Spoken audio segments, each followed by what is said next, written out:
प्यारे बच्चों, हिंदी की कक्षा में आप सभी प्यारे बच्चों का स्वागत है। आज हम हिंदी लक्ष्य पाठमाला कक्षा छठी का पाठ 5 दो सींगों वाली परी पढ़ने जा रहे हैं। अपने इस पाठ को शुरू करने से पहले मैं आप सभी प्यारे बच्चों से निवेदन करती हूँ कि आप मेरे चैनल को ज़रूर सब्सक्राइब कीजिए, मेरे वीडियोस को लाइक और शेयर ज़रूर कीजिए, बेल आइकन को प्रेस कीजिए जिससे आपको मेरे वीडियोस के नोटिफिकेशन मिलते रहेंगे। आप सभी का बहुत बहुत धन्यवाद अपने प्रेम और सहयोग के लिए। तो आइए हम अपना पाठ शुरू करते हैं। दो सींगों वाली परी।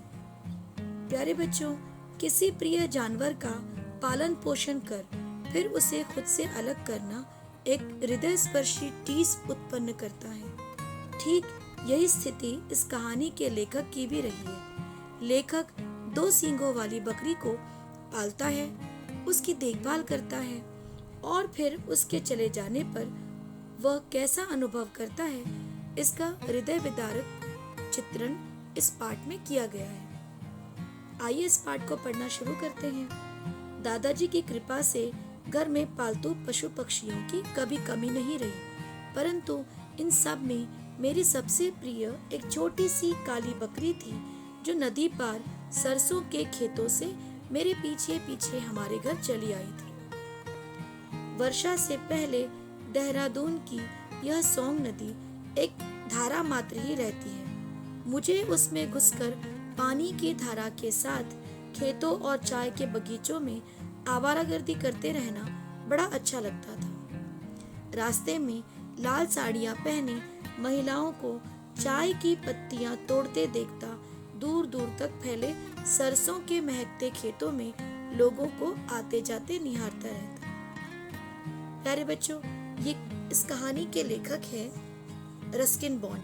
यह लेखक की अपनी कहानी है और उनके बचपन की कहानी है बच्चों। और के दादाजी थे और उन्हें पशु और पक्षियों को पालने का बड़ा शौक था, परंतु लेखक कहते कि उन सब में मेरी सबसे प्रिय एक छोटी सी काली बकरी थी जो नदी के उस पार से सरसों के खेतों से लेखक के पीछे पीछे घर तक आई थी। यहाँ बच्चों बताया गया कि वर्षा के पहले देहरादून की सोंग नदी जो है धारा मात्र ही रहती थी।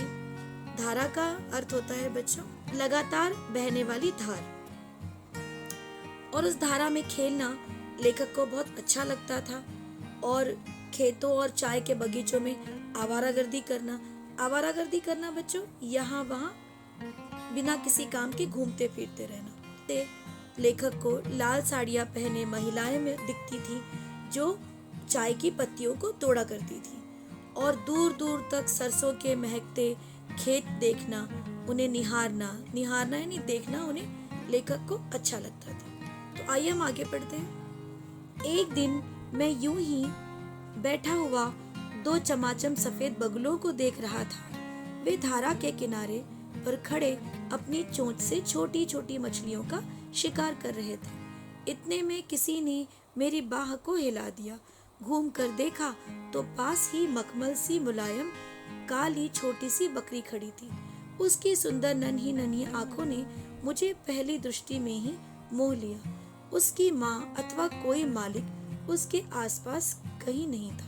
प्यारे बच्चों, लेखक कहते हैं कि एक दिन लेखक यूं ही नदी किनारे बैठे थे और दो चमाचम सफेद बगुलों को देख रहे थे।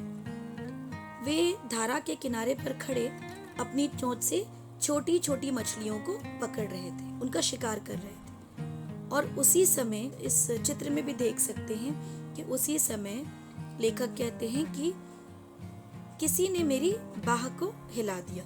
घूमकर लेखक ने देखा तो पास ही उनके पास मखमल सी काली छोटी सी बकरी खड़ी थी। उसकी सुंदर छोटी छोटी सी आंखें थीं और उस छोटी सी सुंदर बकरी ने लेखक का मन जो है वो मोह लिया पहली ही नजर में। लेखक ने घूम कर देखा तो उसका मालिक और उसकी माँ आसपास दिखाई नहीं दे रही थी। उसने दोबारा अपना सिर मेरे शरीर से सहलाया। उसे कुछ देने के लिए मैंने अपनी जेबें टटोली। जेब में एक बिस्कुट पड़ा था वह मैंने निकाल कर उसको दिया। उसने आनंद से वह बिस्कुट खाया और मेरे पाँव के पास बैठ गई। थोड़ी देर बाद जब मैं उठा तो वह भी उठी और मेरे साथ चलने लगी। चलते समय उसके पाँव टेढ़े मेढ़े पड़ रहे थे।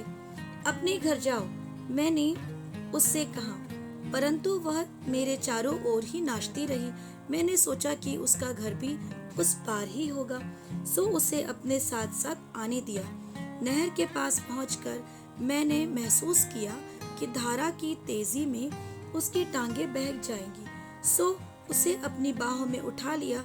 उस पार आकर मैंने उसे नीचे खड़ा कर दिया, इस आशा में कि अब वह अपने घर की ओर चल देगी, परंतु उसने अपना कोमल शरीर मेरी टांग से रगड़ना शुरू कर दिया। प्यारे बच्चों, पाठ के इस भाग में लेखक लिखते हैं कि उसने दोबारा अपना सिर मेरे शरीर से सहलाया और लेखक ने उसे कुछ देने के लिए अपनी जेबें टटोली और जेब में से उन्हें एक बिस्कुट मिल गया। वह निकालकर उसने छोटी काली बकरी को दे दिया। वह उसने खाया और लेखक के पाँव के पास, पैर के पास ही बैठ गई। थोड़ी देर बाद जब लेखक घर जाने के लिए उठे तब लेखक ने उसे कहा कि अपने घर जाओ, लेकिन उसने लेखक की बात नहीं सुनी बच्चों, और वह भी लेखक के पीछे पीछे आने लगी। फिर यह सोचकर कि नदी की तेज धारा में वो चल नहीं पाएगी, लेखक ने उसे अपनी गोदी में उठा लिया और यह भी सोचा था कि उसका घर भी नदी के उस पार ही होगा, तो उन्होंने अपने गोद में लेके उसे नदी पार करवाई और इस पार लाकर उसे छोड़ दिया और घर जाने के लिए कहा। लेकिन वह लेखक के पीछे पीछे जो है वो घर तक आ गई। लेकिन लेखक इस आशा में थे कि अब वह अपने घर की ओर चल देगी, परंतु अपना कोमल शरीर उसने लेखक की टांगों से रगड़ना शुरू कर दिया। आइए आगे बढ़ते हैं। अब मैं तेज तेज चलने लगा। उसकी जो टांगे मुझे कमजोर लग रही थी उनमें भी स्फूर्ति आ गई। मेरे साथ कूदती फांदती वह हमारे घर के फाटक के पास आ गई। अब और चारा भी क्या था, मैं उसे उठाकर भीतर ले गया और दादाजी की सेवा में ले जाकर खड़ा कर दिया। कुछ ही देर बाद बरामदे में उसे एक प्लेट में दूध पीते हुए देखकर दादी जी बोली, एक और आ गई। मैं तुम दोनों को कह कह कर थक गई, पर मेरी कौन सुनता है। अरे इस घर में अब और पशु पक्षी लाने बंद करो। टोटो की शैतानियों के कारण हुए नुकसान के कारण दादी जी की यह आपत्ति सही भी थी। आमतौर पर तो दादाजी ही पशु पक्षी ले आया करते थे। अगर दादी जी को पता लगता कि मैं भी चिड़ियाघर में इनकी संख्या बढ़ाता रहता हूँ, तो वह मुझे फौरन पुनः बोर्डिंग में डालने की बात कर विचार करती। दादाजी को यह बात मालूम थी, सो ऐसे अवसरों पर वह सारा बोझ अपने कंधों पर ले लेते थे। इस समय भी उन्होंने वही किया और बोले, तुम्हारे लिए ही तो ले आया हूँ यह बकरी का बच्चा।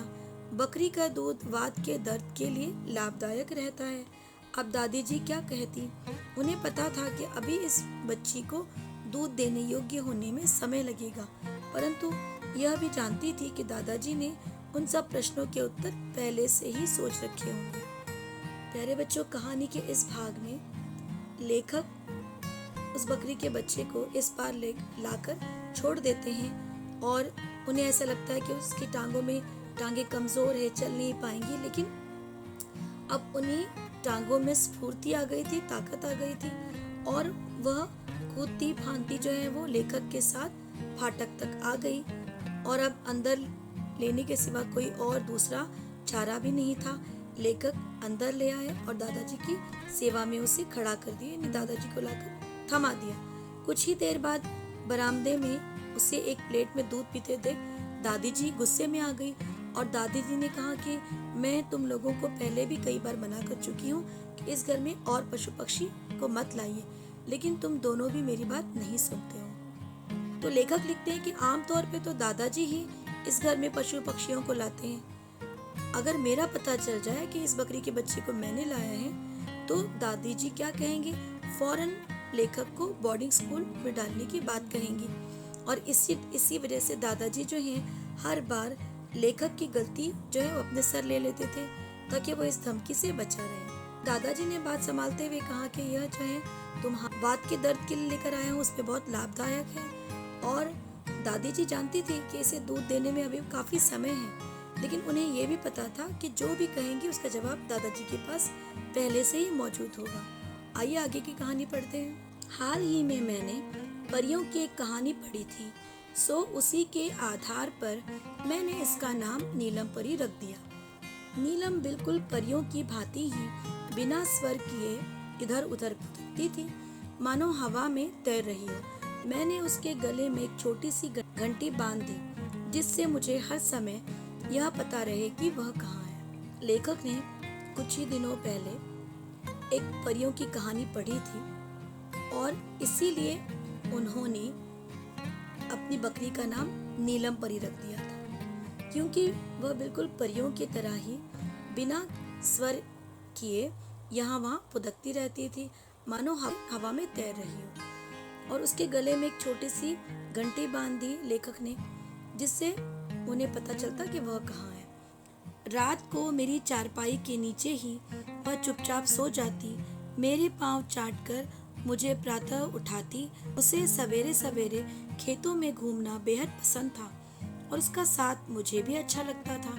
किसी कुत्ते को साथ रखने की अपेक्षा मुझे इसका साथ इसीलिए भी अच्छा लगता था क्योंकि न तो वह मुझे छोड़कर दूर कहीं जाती थी और न कुत्तों की तरह हर आने जाने अथवा रास्ते में मिलने वाले पर भौंकती थी। तो बच्चों, रात के समय नीलम परी वो लेखक के चारपाई के नीचे ही सो जाती थी और सुबह सवेरे ही प्रातः ही वह उनके पैर चाटकर उन्हें उठाती थी। नीलम परी को खेतों में घूमना बहुत अच्छा लगता था, वो भी सुबह सुबह। और लेखक कहते हैं कि किसी कुत्ते को साथ रखने की अपेक्षा तुलना में उन्हें बकरी को साथ रखना अच्छा लगता था, क्योंकि एक वजह तो ये थी कि वह कभी छोड़कर नहीं जाती। प्यारे बच्चों, कहानी का अगला भाग हम दूसरे वीडियो में पढ़ते हैं। धन्यवाद।